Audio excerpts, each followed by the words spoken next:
अस्मद्गुरुभ्यो नमः। श्रीशैलेशदयापात्रं धीभक्त्यादिगुणार्णवं यतीन्द्रप्रवणं वन्दे रम्यजामातरं मुनिं लक्ष्मीनाथसमारम्भां नाथयामनमध्यमाम् अस्मदाचार्यपर्यन्तां वन्दे गुरुपरम्परां यो नित्यम् अच्युतपदाम्बुजयुग्मरुक्मव्यामोहतस्तरितराणि तृणाय मेने अस्मद्गुरोर्भगवतोस्य दयैकसिन्धोः रामानुजस्य चरणौ शरणं प्रपद्ये। मातापिता युवतयस्तनया विभूतिः सर्वं यदेव नियमेन मदन्वयानाम् आद्यस्य नः कुलपतेर्वकुलाभिरामं श्रीमत्तदङ्घ्रीकुलं प्रणमामि मूर्ध्ना। भूतं सरश्च महदाह्वय भट्टनाथ श्रीभक्तिसारकुलशेखर योगिवाहान् भक्ताङ्घ्रिरेणुपरकाल यतीन्द्रमिश्रान् श्रीमत्पराङ्कुशमुनिं प्रणतोऽस्मि नित्यम्। शुक्लाम्बरधरं विष्णुं शशिवर्णं चतुर्भुजं प्रसन्नवदनं ध्यायेत् सर्वविघ्नोपशान्तये। यस्सद्विरतवक्त्राद्याः पारिषद्याः परश्शतं विघ्नं निघ्नन्ति सततं विश्वक्सेनं तमाश्रये। व्यासं वसिष्ठनप्तारं शक्तेः पौत्रमकल्मषं पराशरात्मजं वन्दे शुकतातं तपोनिधिम्। எம்பெருமான் அர்ச்சாவதாரமாக பல இடங்களிலும் கோவில் கொண்டிருக்கிறார். அதுக்கு காரணம் பக்தர்களை தான் அனுகிரகிக்கிறது அப்படின்றது. இந்த பக்தர்களை அனுகிரகிக்கிறதுக்காக தான் சர்வஜனாயிருந்தும் அக்னனை போலே, சர்வசக்தியாயிருந்தும் அசக்தனை போலே, ஸ்வதந்திரனாயிருந்தும் பரதந்திரனை போலே வர்த்திக்கக்கூடிய ஒரு இடம், அர்ச்சக பராதீனனாக இருக்கக்கூடிய ஒரு நிலை. அர்ச்சக பராதீன அகிலாத்மஸ்திதி அப்படின்றார் பராசர பட்டர். அப்படி இருக்கக்கூடிய ஒரு அற்புதமான நிலை அர்ச்சாவதாரம். இந்த அர்ச்சாவதாரத்தில் எம்பெருமான் பலவிடங்களிலும் கோயில் கொண்டிருக்கிறான். அதுக்கு உகந்து அருளினா நிலங்கள் அப்படின்னு பேர். உகந்து அருளின நிலங்கள்னா எம்பெருமான் தானே ஆசைப்பட்டு வந்து வர்த்திக்கிற இடம். அதுக்கு தான் திவ்ய தேசங்கள் அப்படின்னு பேர் கொடுத்துருக்கார். ஆழ்வார்கள் எல்லாம் வந்து பாடின திருத்தலங்கள். அதுக்கு தான் 108 திவ்ய தேசங்கள் அப்படின்னு பேர் சொல்கிறார் நம்முடைய ஸ்ரீ சம்பிரதாயத்தில். அந்த மாதிரியாக இருக்கக்கூடிய 108 திவ்ய தேசங்களிலே தொண்டை நாடு திவ்ய தேசங்கள் 22. அந்த 22லையும் ஒரு 15 திவ்ய தேசங்களுக்கு மேலே இந்த காஞ்சிபுரத்திலேயே இருக்கிறது அப்படின்றது நம் ஊருக்கு உண்டான வைபவம். தொண்டை நாடுனாலே காஞ்சிபுரம் சொல்கிற அளவுக்கு இதுக்கு உண்டான வைபவம். அப்பேற்பட்ட அற்புத வைபவத்தை காஞ்சி மகாத்மியம் அப்படின்ற ஒரு தலைப்பில் நாரத பகவான் இந்த கேள்வியை கேட்டவரான அம்பரீஷருக்கு விளக்கி கொண்டு வர்ற ஒரு விஷயத்தை சூத பௌராணிகர் மத்துமுண்டான ரிஷிகளுக்கெல்லாம் தான் எடுத்து சொல்கிறார். அந்த விதத்தில் நாரத பகவான் சதுர்முக பிரம்மா பண்ணின யாகம் எப்படி இருந்தது, அந்த யாகத்துக்கு எத்தனை தடங்கல்கள் ஏற்பட்டது, அந்த தடங்கள் எல்லாம் எப்படி போச்சு, அந்த விதத்தில் எப்படி எம்பெருமான் வந்து இங்கே நிலை நின்றான் அப்படின்னு காட்டுறதுக்காக தான் உபக்கிரமித்தவர். அந்த பிரம்மாவினுடைய யாகத்தை நல்லா வர்ணனம் பண்ணால் அதெல்லாம் நேற்றைய தினம் பார்த்தோம். எப்படியெல்லாம் அந்த யாகம் செய்யப்பட்டது அப்படின்றதெல்லாம் பார்த்தோம். அந்த மாதிரி நடக்கக்கூடிய அந்த யாகத்திலே தைத்தியர்கள் அப்படின்னு சொல்கிறா அந்த அசுரர்கள் எல்லாம் இருக்கிறாள் இல்லையா, அந்த அசுரர்கள் எல்லாம் வந்து அந்த யாகத்தை கெடுக்கணும் பார்த்தா. எப்படி கெடுக்கிறது அப்படின்னா, இந்த தேவதைகள் எப்படி பிரம்மாவுக்கு பிள்ளைகள் பேரமக்கள் அப்படின்னு இருக்கிறதோ அந்த மாதிரி நாமளும் தானே. பிரம்மா எல்லாரையும் தானே படைச்சிருக்கார். தேவதைகளை படைச்ச அந்த பிரம்மா தான் நம்மையும் படிச்சிருக்கார். அந்த பிரம்மாவினுடைய யாகத்தை சேவிக்கிறதுக்கு எல்லா லோகங்களில் இருக்கிற எல்லா ஜீவராசிகளும் வந்திருக்குன்றா. நாமையே தனித்து வேத்தாழ் மாதிரி நம்ம காணப்படுறோம். இது கூடாது. இந்த தேவதைகளெல்லாம் ரொம்ப ஒரு வஞ்சக ஹிருதயத்தோட கூடினவ ஆனபடியால் அவர்களெல்லாம் அடிக்கணும் அப்படின்னு இவாளெல்லாம் முடிவு பண்ணிட்டு அந்த யாகத்தில் அந்த தேவதைகள் எப்படி அந்தந்த காரியங்கள் பார்த்து அந்த தட்சிணைகள் கொடுக்கறது, பிராமண போஜனங்களுக்கு எல்லாம் வியவஸ்தை பண்ணுறது, இந்த மாதிரி பண்ணிருந்தாலும் அந்த மாதிரி இவர்களும் போட்டிக்கு விழுந்து அவர்களுக்கு தட்சிணை வஸ்திரங்கள் எல்லாம் கொடுக்கறது, தேவதைகள் கொடுத்ததுக்கு 10 மடங்கு நான் ஜாஸ்தி கொடுக்குறேன் அப்படின்னு போட்டிக்கு விழுந்து தானம் கொடுக்கறது, இந்த மாதிரியெல்லாம் பண்ணவே இந்திரனுக்கு கோவம் வந்துருத்து. அது என்னமா நீ போட்டிக்கு விழுந்து கொடுக்கக்கூடிய இந்த அசுரர்களுக்கையில் இந்த மாதிரி தனத்தை கொடுக்கலாம்னு குபேரனை கேட்க நான் கொடுத்தாலும் கொடுக்காவிட்டாலும் அவள் வாங்கிட்டு போவா. அதில் என்ன சம்சயம்? அவளுக்கு பலம் அதிகம் ஆனபடியால் அவள் அந்த மாதிரி எடுத்துன்னு போயிட்டா அப்படின்னு சொல்ல, இனிமே அந்த காரியம் பண்ணாத, கொடுக்காத, அவள் என்ன பண்ணலாம் பார்க்கலாம் அப்படின்னு கோபம் கொண்டு அந்த இந்திரன் கந்தர்வர்களை துணை கொண்டு அந்த அசுரர்கள் எல்லாம் விரட்டினான். அந்த காலத்தில் அந்த அசுரர்களுக்கு ரொம்ப கோபம் வந்துடுத்து. என்ன தைரியம் இருந்தால் நம்ம எல்லாம் இந்த யாகசாலைக்கு வெளியேற்றுறான், யாகசாலைன்னு வெளியேற்றுறான் அப்படின்னு சொல்லி சஸ்திரங்கள் எல்லாம் தங்கள் கையில் பிடிச்சுண்டு தேவதைகளை கந்தர்வர்களை அடிக்க ஆரம்பிச்சுட்டா. கந்தர்வர்களில் பாதி பேர் போயிட்டா, பாதி பேரெல்லாம் எங்கே ஓடி போனான்னு தெரியாது, தப்பிச்சு ஓடி போயிட்டா. சில பேரெல்லாம் யாகசாலைக்குள்ளே வந்தா. யாகசாலைக்குள்ளே அந்த ரத்தத்தோட அடிக்கப்பட்ட அந்த கந்தர்வர்களெல்லாம் வந்து நிற்கிறச்சே இருக்கிறவர்களுக்கெல்லாம் பயம், ஐயோ என்ன ஆக போகிறதோ அப்படின்னு பயம். அந்த காலத்தில் வெளியில் இருக்கிற அந்த ராட்சசர்களுக்குள்ளே சச்சிவர்கள், அதான் மந்திரிகள் எல்லாம் இருந்தாலும் இல்லையோ, அவன் எல்லாம் கூட்டம் சேர்ந்து என்ன பண்ணலாம் அப்படின்னு யோசிக்கிற காலத்தில் விப்ரச்சித்தி அப்படின்றவன் சொல்கிறான், இனிமே இவாளெல்லாம் விட்டு வைக்கக்கூடாது, இந்த தேவதைகளெல்லாம் நல்லா அடித்து துவம்சம் பண்ணுவோம் அப்படின்னு அவெல்லாம் உத்தியோகித்தார்ன்ற வரைக்கும் நேத்திக்கு பார்த்தோம். அது மேலுண்டான விஷயத்தை இப்போ அனுபவிக்க பிராப்தம். அக்ஷௌஹிண்யா ஷஷ்டிகோட்யः சங்ஷுப்தாரணவ சன்னிபாः சமாகதாஸ்ததா திருஷ்டா பூமோ அம்பரே பிச்சா. இந்த ராட்சசர்களுடைய கூட்டம் எத்தனை பெருசாக இருந்ததுன்னா 60 கோடி அக்ஷௌஹிணியா.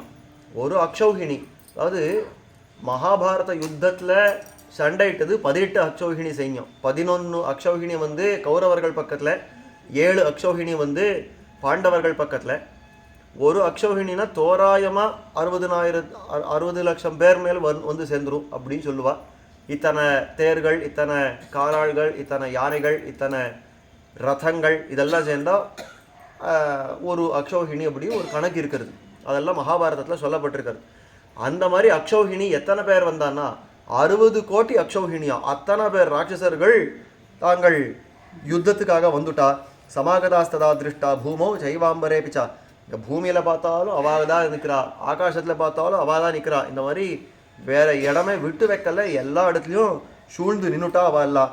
சங்ஷுப்தாரண சன்னிபாக, நல்ல கடல் வந்து இந்த சுனாமி போல ஒரு க்ஷோபை வந்தால் அந்த கடல் எப்படி ஆர்ப்பரிக்கிறதோ அந்த மாதிரி அவெல்லாம் ஆர்ப்பரிச்சுட்டு வந்துட்டா.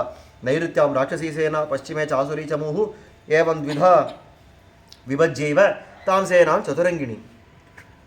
அந்த அசுரர்களுக்கு அவளுக்குள்ளேயே, தைத்தியர்களுக்குள்ளேயே அசுரர்கள் ராட்சசர்கள்னு அவளுக்குள்ளேயே உட்பிரிவு உண்டோ இல்லையோ, அதில் அசுரர்கள் எல்லாம் நைருத்திய பாகத்தில், அதாவது ராட்சசர்கள் எல்லாம் நைருத்திய பாகத்தில், அசுரர்கள் எல்லாம் பশ্চিம பாகத்தில், இந்த மாதிரி எல்லாம் வந்து சேர்ந்துட்டா. ஹத்வா தேவகணான் சர்வான் தக்வா காஞ்சிபுரீமிதா பத்வா கிரஹித்வா தேவேந்திரம் பிரயாம இது தர்பிதாக. எல்லாரும் தேவதைகளெல்லாம் அடிக்க ஆரம்பிச்சுட்டா. காஞ்சிபுரத்தையே கொழுத்த ஆரம்பிச்சுட்டான்றான். இந்த காஞ்சிபுரம் புதுசாக நிர்மாணமாக இருந்த ஊர் இருந்த எல்லாத்தையும் நெருப்பிச்சு கொழுத்த ஆரம்பிச்சுட்டா. பத்வா கிரஹித்வா தேவேந்திரம் பிரயாம இது தர்பிதாக விசிருஜந்த ஷரான் கோரான் பிராசசக்தியஷ்டை முத்கரான். இந்த இந்திரனை எப்படியானு அடித்து அவனை கட்டி நம்ம ஊருக்கு கழிச்சும் போகலாம், நம்ம பாத்தாளத்துக்கு கழிச்சும் போய் அவனை சிறை பிடிச்சுடலாம் அப்படின்னு கண்ட ஆயுதங்களெல்லாம் எடுத்து அடிக்க பிரகாரம் பண்ண ஆரம்பிச்சுட்டா. கர்ஜந்தி தவ தைத்தேயாக கர்ஜந்தி தத்ர தைத்தேயாக பிராவிருட்மேகா இவாம்பரே பிரஹரந்தி ச காத்ரேஷு கந்தர்வாணான் திவௌகசா கதாபிர் பிந்திபாலைச்ச புரீம் வித்வம்சயந்தி ச.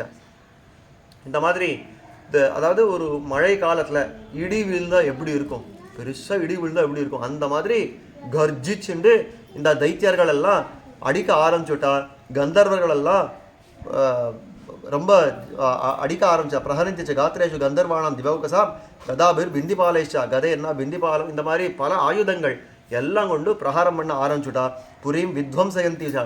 மொத்தம் காஞ்சிபுரமே வேற மாதிரி ஆயிடுச்சு. அது வித்வம்சிதா அப்படின்னு அதெல்லாம் துவம்சம் பண்ண ஆரம்பிச்சுட்டா. தைர் அர்த்திதா ஜனா சர்வே குரோஷந்தா புரவாசினா தியக்த்வா கிரகாணி பரிதாக பரிதோ துத்ருவுர் பயகம்பிதாக. இந்த மாதிரியெல்லாம் நடக்க ஆரம்பிக்கிறச்சே அங்கே அந்த புதுசாக நிர்மாணமாக அந்த ஊரில் எல்லாரும் அந்தந்த வீடுகளில் குடிக்கொண்டிருந்தாலும் இல்லையோ, அவெல்லாம் ஓடி போக ஆரம்பிச்சுட்டா. ஐயோ என்ன நடக்கிறது, இதெல்லாம் இங்கே இருக்க முடியாது அப்படின்னு அவெல்லாம் ஓட ஆரம்பிச்சுட்டா. குரோஷந்தா நிறையா கூச்சல்ட்டு எல்லாம் ஓட ஆரம்பிச்சுட்டா. தெக்வா கிருஹாணி பரித்தோ துத்ருவூர் பயகம்பிதாக, தங்கள் தங்கள் வீடுகளெல்லாம் விட்டுட்டு வெளியில் வந்துட்டா. இப்படி இருக்கவா அப்படி ஓடுறா, அப்படி இருக்கவா இப்படி ஓடுறா, எங்கே ஓடணும்னு தெரியாது, எங்கே போகணும்னு தெரியாது, என்ன பண்ணணும்னு தெரியாது, பயத்தில் ஓடுறான். அந்த மாதிரி ஓடி சாலாயாவி கந்தர்வா பிராமணா ரித்விஜாச்சயே சஹ ஸ்திரீ பாலவிருத்தைச்சா சாலான் தெக்வா பிரதுத்ருவு. அந்த யஜ்ஞசாலையில் இருந்த கந்தர்வர்கள் என்ன, அதே மாதிரி பிராமணர்கள் ரித்விக்குகள் என்ன, அவர்களுடைய ஸ்திரீகள் அவருடைய மனைவிகள் என்ன, குழந்தைகள் என்ன, இவா எல்லாரும் அழிச்சுட்டு எங்கே எங்கே இடம் கிடச்சா அங்கே ஓட ஆரம்பிச்சுட்டா. சாலம் தெக்வா பிரதுத்ருவு ததசேந்திராதி விஷதோ யுத்வாத்தை பகுஷோ நிருபா யாவத் சக்தி பரிஷ்ராந்தா பிரம்மாணம் சரணம் யூ. இந்திராதி தேவதைகள் எல்லாம் இருந்தாலும் இல்லையோ, அவள் தானே ஒரு பௌருஷ காட்டினா, பார்த்துள்ளா ஒரு கை அப்படின்னு. அவளெல்லாம் அவளுக்கு முடிஞ்ச அளவுக்கு போரிட்டா, சண்டை போட்டா. ஆனால் அது மேலே தைத்தியர்களுக்கு சக்தி அதிகம், ஒன்றும் பண்ண முடியலை. உயிர் போகிற மாதிரி வந்துடுத்து. நேராக வந்து பிரம்மா காலில் அடிப்பட்ட மரம் போல விழுந்துட்டா. தான் உத்வீக்ஷ ததா பிரம்மா தேவான் அசுரவீக்ஷதான் பீதான் பிரம்மர்ஷிச்சைவ பூரையும் சாலாஞ்ச நிர்ஜனான். பிரம்மாவுக்கு ஒரு கவலை வந்துடுத்து. ஐயோ, எப்பேற்பட்ட யாகத்தில் இப்படி ஒரு விக்னம் ஏற்பட்டுடுது. தேவதைகள் எல்லாம் இந்த அசுரர்களால் அடிக்கப்பட்டிருக்கா. பிரம்மர்ஷிகள் எல்லாம் ஓடி போக ஆரம்பிச்சுட்டா. மொத்த சாலையில் ஜனங்களே இல்லை. அதாவது யாகசாலைன்னா எப்படி இருக்கணும், ஆனால் நிர்ஜனமாக இருக்கிறது, ஜனங்களே இல்லை, எல்லாம் ஓடி போயிட்டா.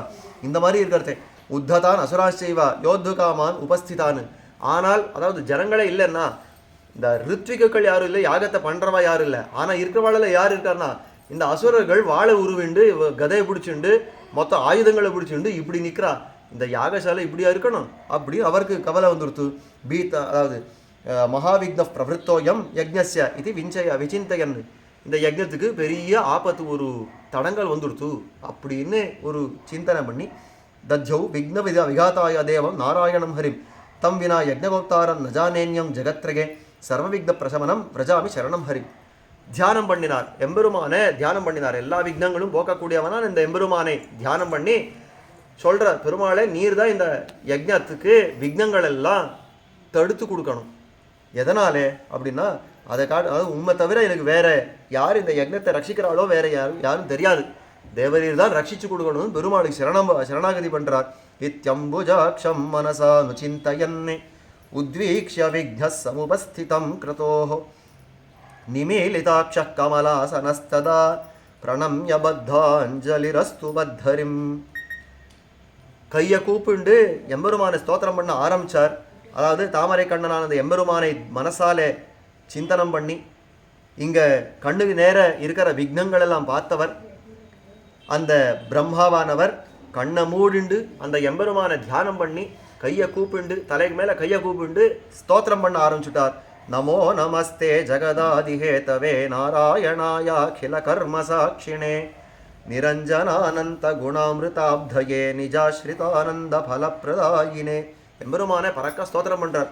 அதாவது நாராயணனே, எல்லா கர்மங்களுக்கும் சாட்சியாக இருக்கிறவனே, நிரஞ்சனன் அப்படின்னா எந்த தோஷமும் இல்லாதவனே, அனந்த கல்யாண குணங்களுக்கு ஒரு இருப்பிடமாக இருக்கிறவன், எல்லா கல்யாண குணங்கள் கடலாக இருக்கிறவனே, தன்னை ஆசிரியத்தவர்களுக்கு ஆனந்த பலத்தை கொடுக்கிறவனே, இப்படி பலவிதமாக ஸ்தோத்திரம் பண்ண ஆரம்பித்தார். நிரீஸ்வரம் நிர்மல போதபோத்தியம் நிரஞ்சனம் நிர்குணம் அப்பிரமேயம் நிரந்தரானந்த கனம் நிரீகம் நிராஸ்ரயம் துவாம் சரணம் பிரபத்யே. உன்னை அண்டினவர்களை காக்கும் எம்பெருமானாக இருக்கிற காக்கும் இயல்புதான் கண்ண பெருமான்றார் ஆழ்வார். அந்த மாதிரி காக்கிறதே தனக்கு ஸ்வரூபமாக கொண்டிருக்கிறான் எம்பெருமான். அந்த மாதிரியாக இருக்கிறவன், உன்னுடைய ஆசிரியத்தை நான் பெற்றிருக்கிறேன், நான் உன்னுடைய சரணம் உன் திருவடியில் சரணம் புகுறேன். சத்யம்பரம் சத்ய நிதிம் விசுத்தம் சத்யஸ்ய யோனிம் சச்சராச்சரஸ்ய சத்யாத்மகம் சத்யரதிம் பிரசாந்தம் சத்யவிரதேஷம் சரணம் பிரபத்யே. சத்யவிரதேஷன் எம்பெருமானுக்கு ஒரு திருநாமம். இந்த சத்யவிரதத்துக்கு ஈசனாக இருக்கிறவன் ஒன்று, இன்னொன்று சத்யவிரதன்னு அந்த வராக பெருமாளுக்கே பேர் அப்படின்னு முன்னாடி பார்த்துருக்குறோம். அப்போ அந்த எம்பெருமானுக்கே சத்யவிரதேஷன் அப்படின்னு பேர். இந்த மாதிரி சத்யவிரதேஷனான எம்பெருமானுடைய திருவடிகளை நான் சரணமாக பார்த்துறேன். त्वदाज्ञयैव भवम् अत्र यष्टुं समुद्यतोऽहं सहितस्सुराद्यैः अतस्त्वम् एवाशु समेत्य साम्प्रतं நிரந்தராயம் குருமே மகம் விபோ. எம்பெருமா கேட்ட என்ன வேணும், சரணாகதி பண்ணிடுற என்ன வேணும்னா சொல்கிறார் பிரம்மா, त्वदाज्ञयैव भवन् பவம் அத்ரயஷ்டும் சமுத்யதோஹம் சஹிதசுராத்யைஹி. தேவதைகளெல்லாம் கூட்டி கொண்டு நான் இந்த யாகம் பண்ண ஆரம்பித்ததே தேவரே சொல்லத்தானே. இந்த பிரயாகத்தில் நான் உட்காந்து தபஸ் பண்ணிருக்கிறச்சே இந்த சத்யவிரத க்ஷேத்திரத்துக்கு போகணும், அங்கே யஜ்ஞசாலையை நிர்மாணம் பண்ணணும், இந்த மாதிரி ஒரு அஸ்வமேதத்தை பண்ணணும்னு நீர் தானே எனக்கு ஆணையிட்டீர். இன்னைக்கான அந்த அஸ்வமேதம் பண்ணுறச்சே இத்தனை விக்னங்கள் வரதே ஆனபடியாலே அத்தா துவமேவ ஆசு சமேத்திய சாம்பிரதம் நிரந்தராயம் குருமே மகம் விபோ. ஆனபடியாலே தேவரீரே இங்கே எழுந்தருளி இருந்து நேர கண்ணுக்கு நேர வந்து இந்த விக்னங்களெல்லாம் தள்ளி போடணும். அந்தராயம்னா இதுக்கு தடங்களாக என்ன இருக்கிறதோ எல்லாத்தையும் நீக்கிடணும் அப்படின்னு அந்த எம்பெருமானை பிரார்த்திக்க.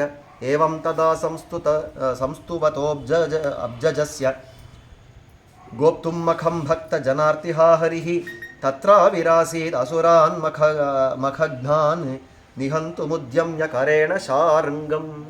எம்பெருமான் பார்த்தா எம்பெருமானுக்கு ஒரு பெருமை உண்டு. அதாவது பராசர பட்டர் ரொம்ப ஆச்சரியமாக ஒரு ஸ்லோகத்தை சாதிக்கிறார். நம்பெருமாள் ஸ்ரீரங்கத்தில் இருக்கிற உற்சவமூர்த்திக்கு நம்பெருமாள்னு திருநாமம். அந்த நம்பெருமாள் பேரில் ஒரு ஸ்லோகத்தை ரொம்ப ஆச்சரியமாக சமர்ப்பிக்கிறார், அனுபவித்து சமர்ப்பிக்கிறார்.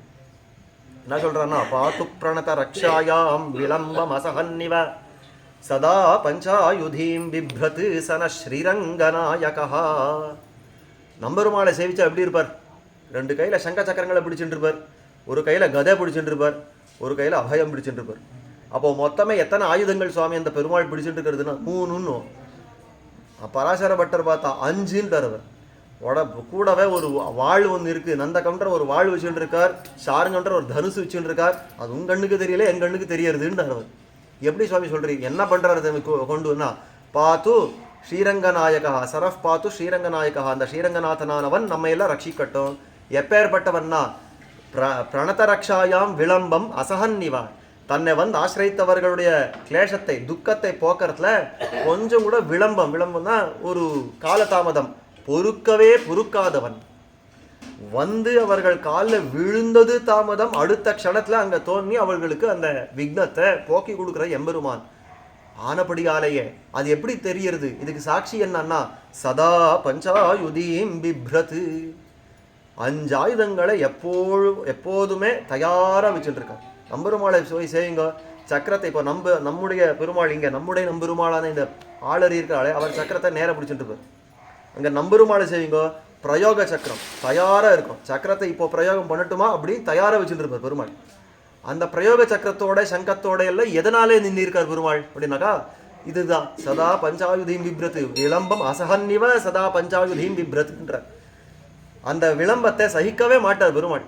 ஒரு கஜேந்திரம், ஒரு யானை கூப்பிட்டது, அதை கூப்பிட்ட குரலுக்கு உடனே அந்த கருடாருடனை வந்து ஹரி அப்படின்ற அந்த திருநாமத்தோட வந்து தோன்றினான் எம்பெருமான். அந்த இடத்துல மட்டும் பெருமாள், ஓ யானை கூப்பிட்டதா, கொஞ்சம் இரு, இந்த ஷெல்ஃபில் சக்கரம் வச்சிருக்கேன் கொண்டு வா, அந்த ஷெல்ஃபில் சங்கம் வச்சிருக்கேன் கொண்டு வா, இந்த ஷெல்ஃபில் ஒரு வாழ் வச்சிருக்கேன் கொண்டு வான்னு எல்லாம் உட்காண்டிருந்தவா நடக்கும். அதுக்குள்ளே அது பிராணம் போயிடாதா? அதெல்லாம் தாங்கவே மாட்டார் பெருமாள். பின்ன என்ன அவருக்குன்னா, அந்த கூக்குரல் கேட்கறதுக்கு முன்னாடி இவர் தயாராக உட்காந்துருக்கார். கூப்பிடுறதா நான் கிளம்பணுமான்னு காத்திருக்கார். அது கூட்டது தாமதம், கிளம்பி போட்டார். பகவத ஸ்வராயை நமகான்ட்டார் பராசர பட்டர். எம்பெருமானுக்கு நமஸ்காரம் கிடையாது, எம்பெருமானுடைய அந்த வேகத்துக்கு நமஸ்காரம். அவரை சரணாகதி பண்ணவர்களை ரட்சிக்க வர்றதுக்கு ஒரு வேகம் வச்சுட்டு இருக்காரு, அந்த வேகத்துக்கு நமஸ்காரம் அப்படின்ட்டார். அந்த மாதிரி பெருமாள் இங்கே பிரம்மா சரணாகதி பண்ணின உடனே கொஞ்சம் காலதாமதமாச்சு, ஒரு 2 நிமிஷம் கழிச்சுருந்தார் கிடையாது. அவர் இப்படி ஸ்தோத்திரம் பண்ணிட்டே இருக்கச்சே தோன்றுட்டாருங்க பெருமாள். எப்படி தோன்றுட்டாருன்னா, அந்த ஷாருங்க வில்ல பிடிச்சிண்டு ஒரு ராம அவதாரத்தில் அவர் எப்படி இருந்தாரோ அந்த மாதிரி இந்த சார்ங்கம் என்னும் வில்லாண்டான் அப்படின்னு ஆழ்வார் சொல்கிறபடிக்கு இந்த சார்ங்க வில்ல பிடிச்சிண்டு அப்படியே ஒரு தேஜஸோட தோன்றினார். அதை காட்டுறதுங்க. ஏவம் ததா சம்ஸ்துவதோப்ஜஸ்ய கோப்தும் மகம் பக்த ஜனார்த்திஹா ஹரிஹி தத்ராவிராசீது அசுரான் மகக்னான் நிஹந்தும் உத்தியம்ய கரேண ஷாரங்கம். வா, இந்த யாகத்தை யாரெல்லாம் அழிக்கிறா பார்த்துள்ளா, நானா அவரா பார்த்துள்ளான்னு அவர்களெல்லாம் அதாவது நியந்திரணம் பண்ணணும், அவளெல்லாம் கொல்லணும் அப்படின்றபடியாலே ஒரு பெரிய ஷார்ங்கவில்ல கையில் வச்சுண்டு எம்பெருமான் தோன்றினான். ரதே ஸ்திதா காஞ்சன சைல கல்பே கதி நிஷங்கி கவச்சி கிரீட்டி மனுஷ்யராஜன்ய வபுர் மகாத்மா விகர்ஜமானோம்புதவத்கனாபா ரதே ஸ்திதா. பெரிய தேரில் நின்றுருக்கார் பெருமாள். எப்படி தோன்றினார்னா தேரில் நின்று யுத்தத்துக்கு தயாரான ஸ்திதியில் நிற்கிறார் பெருமாள். ரதே ஸ்திதா காஞ்சன சைல கல்பே. அந்த ரதம் எப்படி இருக்கிறதுனா ஒரு பெரிய பொன் மலையாட்ட இருக்கிறது. அப்பேற்பட்ட பெரிய ரதத்தில் தான் நிற்கிறார்.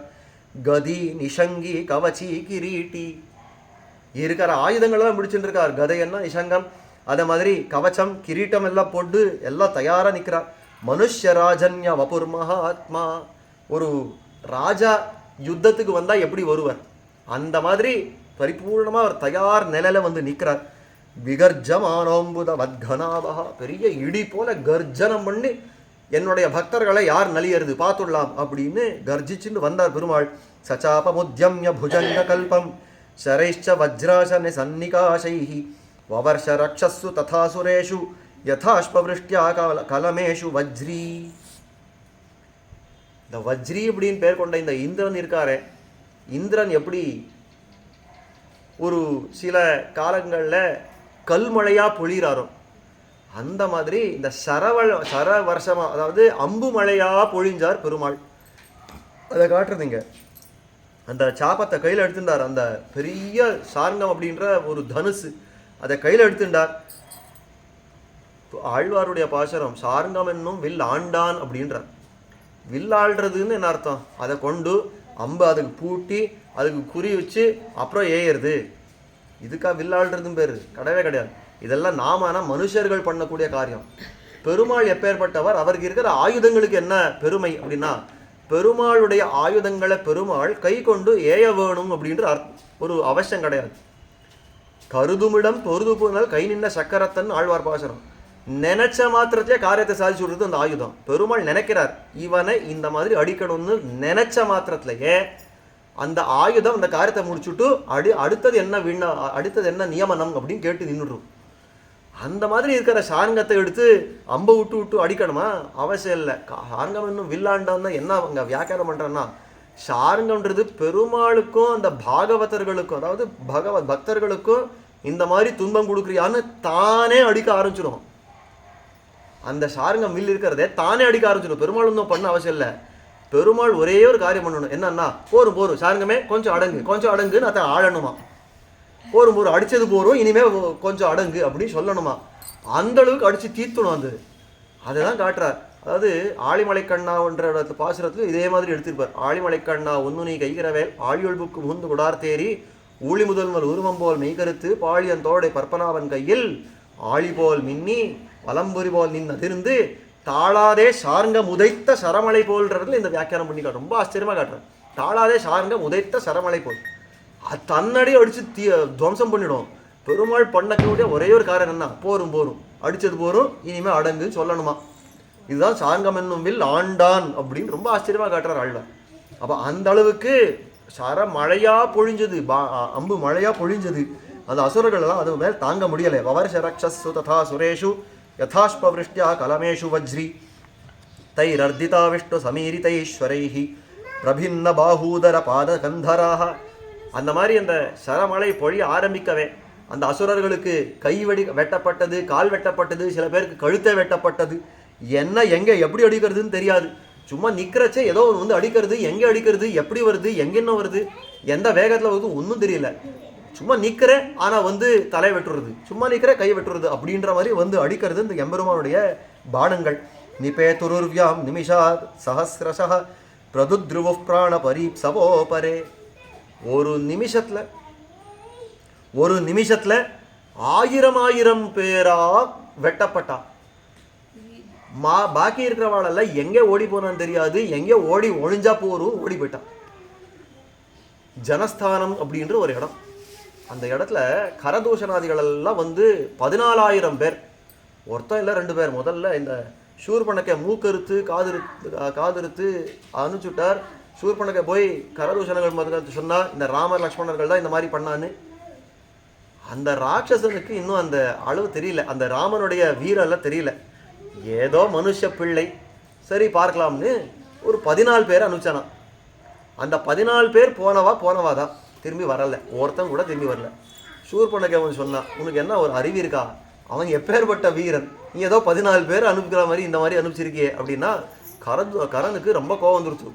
இந்த அசுரனான என்னுடைய சேனையை 14 பேர் வீரர்களை அடிச்சிருக்கான்னா அவனை விட்டேனா பாருனா 14,000 பேரை கொண்டு போனானா.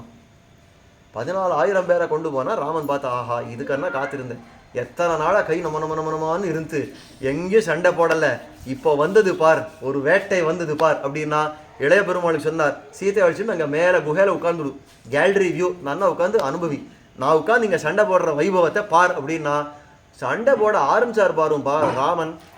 அங்கே சொல்கிறார் யுத்தம் பண்ணுறச்சே அங்கே சுற்றி சுற்றி சுற்றி அடிச்சிருக்கார் பெருமாள்.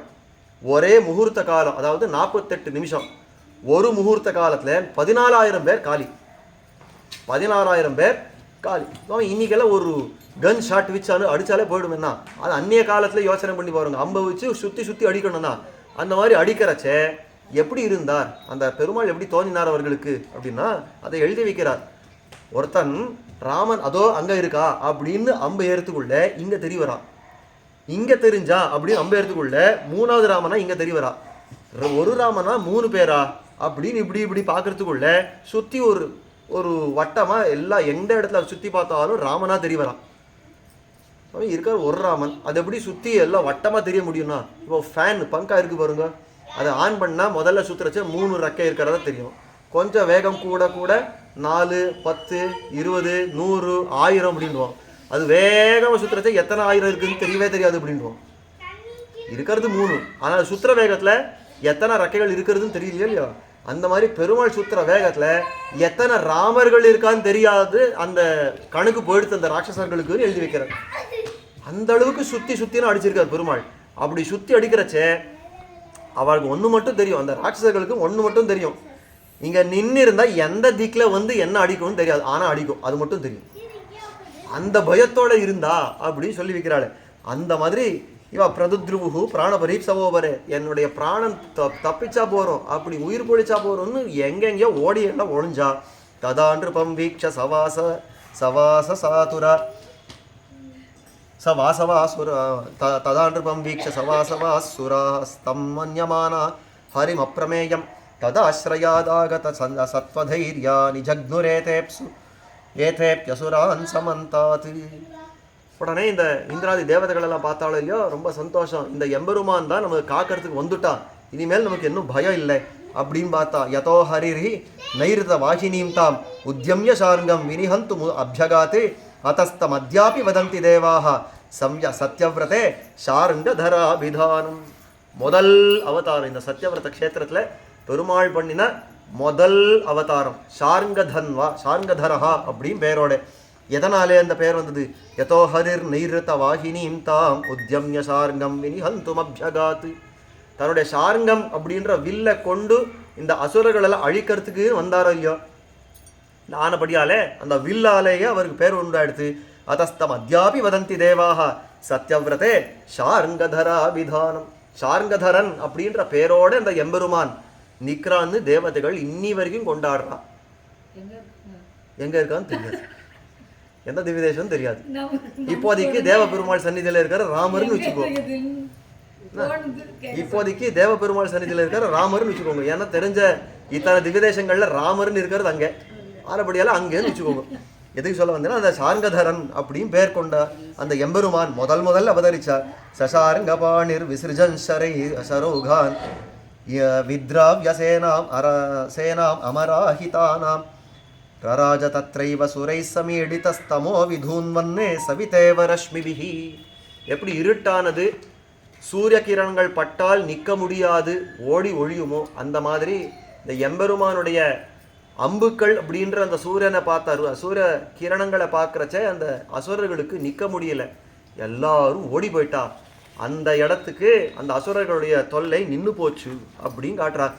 அதோட இந்த ஏகாதசோத்தியாய அப்படின்னு 11வது அத்தியாயம் முடிவடைகிறது. அது மேலே 12வது அத்தியாயத்தில் மேல்கொண்டு இந்த ராட்சசர்கள் எல்லாம் பயத்தால் ஓடி போயிட்டாலும் இல்லையோ, அங்கே உட்காந்து யோசனை பண்ணுறோம், ஐயோ எம்பெருமான் இந்த மாதிரி சார்ங்க வில்ல கொண்டு வந்திருக்கானே, இவனை எப்படி எதிர்க்கிறது, இது நம்மால் முடியாதே அப்படின்னு அவளெல்லாம் உட்காந்து ஒரு திட்டம் தீட்டுறா.